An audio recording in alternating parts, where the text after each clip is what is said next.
Meski tampil dengan skuad terbatas, Sriwijaya FC berhasil menunjukkan performa gemilang saat menjamu FC Bekasi City di Stadion Gelora Sriwijaya Jakabaring Palembang.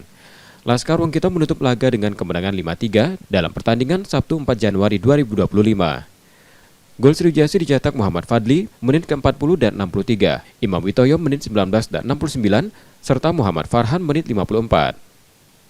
Sementara itu 3 gol FC Bekasi City dilesakan Agung Prasetyo menit 46, Muhammad Indra menit 50, dan Megon Valford menit 90.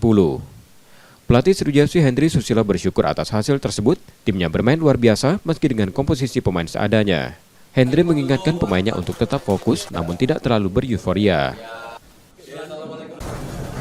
Itu sepak bola ya, saya juga bilang tidak mungkin. Ternyata Jamgan ini yang memberikan yang terbaik ya.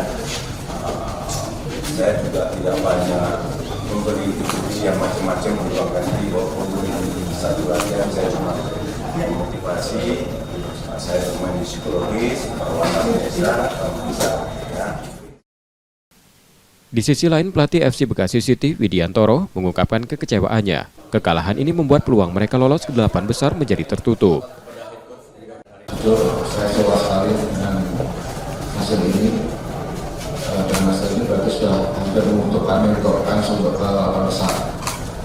Jadi saya akan ini. Meski menang, Sriwijaya FC masih berada di peringkat ke-8 klasemen sementara Liga 2 dengan raihan 14 poin dari 15 pertandingan.